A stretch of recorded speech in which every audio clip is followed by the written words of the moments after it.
Congratulations! As the proud owner of a Performance Hyperbaric's portable hyperbaric chamber, you and your loved ones can enjoy the benefits of hyperbaric therapy wherever and whenever you want it. Please take a few moments with this DVD to learn about the setup and operation of your chamber.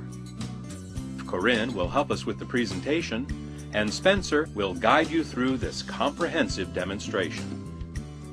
Once you've unpacked your chamber and all the parts, this is what you should have: the chamber itself, the air compressor and a yellow air hose, the frame pieces, the mattress, 2 bolsters, an instruction manual, and a handy tube of zipper lubricant.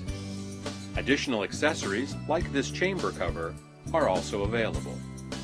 The chamber can be placed anywhere in your home or office where you have a space about 9 feet long and 3 feet wide. A standard household electric outlet should be nearby. Plug the compressor in and turn it on with this switch. You should feel air blowing out here. Now you can turn the compressor off.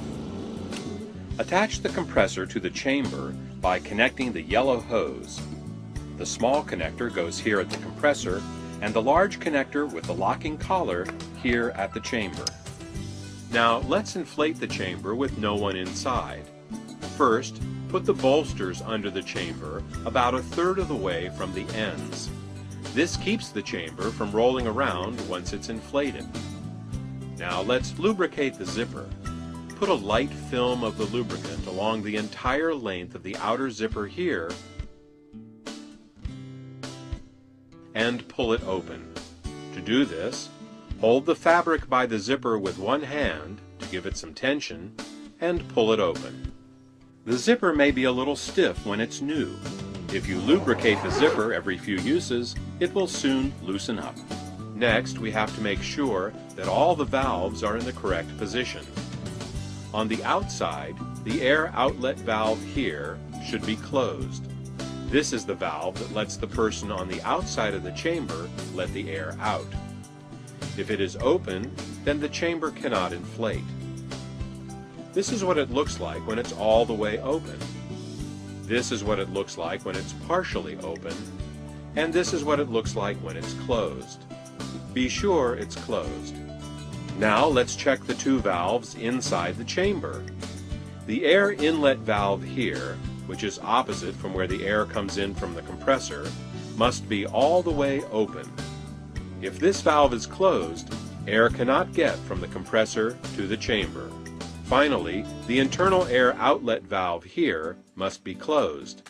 This is the valve that the person on the inside of the chamber uses to let the air out. Now, let's do a final check of the air system. Turn the compressor on and feel for air coming out through the internal air valve here. If this valve is open, you will feel a strong stream of air on your hand. If the valve is not all the way open, the airflow will be weak to non-existent, and you will hear a louder than normal sound coming from the compressor. The sound is from the compressor blow-off valve. This is the valve that lets air escape from the compressor when the air inlet valve is closed. If this happens, simply turn off the compressor and double-check the hose connections here and here, and make sure that the internal air inlet valve is in the open position. Now we need to close both zippers. There is an outer zipper, which we have already opened, but there is also an internal zipper that is not visible from the outside except as a line in the fabric. Here it is, and this is what it looks like from the inside. The external zipper is the zipper that a person uses on the outside to close the chamber. The internal zipper is the zipper that a person on the inside can use to get out by themselves if they want to. Both zippers must be closed for the chamber to properly inflate. If the inner zipper is open and no one is inside, you must have the outer zipper open to reach through and close the inner zipper. To close a zipper, grab the fabric here and pull like this, making sure that the open edges of the zipper here are lined up. Do not try to force the zipper. The open parts of the zipper must be aligned like this, not like this, when you try to close it. Double check to make sure that both zippers are all the way closed. Now we need to lay the two zipper flaps down along the length of the zipper. It doesn't matter which one goes on top of the other, so long as whichever you choose as the top flap stays on top of the other flap from top to bottom. Now let's buckle the chamber up. Close the buckles from the outside like this. One hand on the female buckle, the other hand on the yellow strap that attaches to the male buckle here. Now push the two together. This way is much easier than trying to do it this way.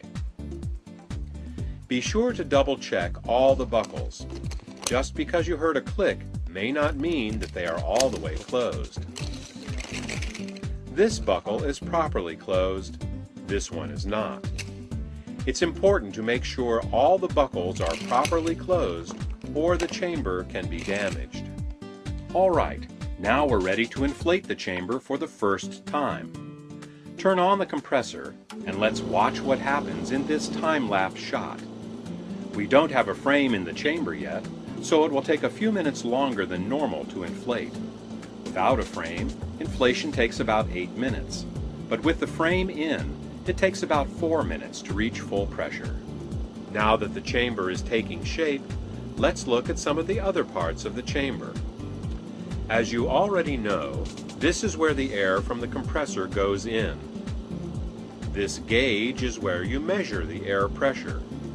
If you watch the gauge, you can see the pressure rising. This is an extra access port which we won't be using today. This is how you can let the air out of the chamber. This brass attachment helps reduce the noise when the air comes out. On the other side, you have the outlet port where the chamber air can be released from the inside. These are two blow-off valves. These start to open at approximately 3.75 pounds per square inch and then are fully operating at 4 pounds per square inch. These valves are what keep the atmospheric pressure at 4 psi. This is another extra access port for accessories. At 3.75 psi, you can hear that the blow-off valves have opened up. Now we're at 4 psi. You've done a great job. You don't have to do anything to regulate the pressure. It will go to 4 psi and hold there without any need for adjustments. Now that we've seen the chamber inflate, let's let the air out. Open the external air outlet valve here and the chamber will deflate in a few minutes. Turn off the compressor. Once the pressure is down to 1 psi, you can disconnect the air inlet hose.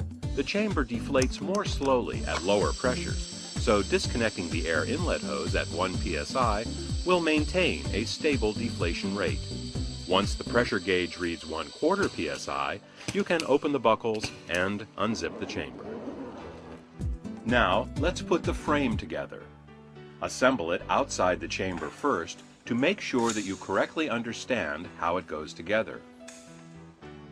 If you've followed the instructions in the manual, it should look like this, with 3 circular rings, 2 long rails across the bottom, and a long rail across the top. The rails have support sleeves in the middle. You should also have a spare sleeve and 2 spare rails, which will not be used today.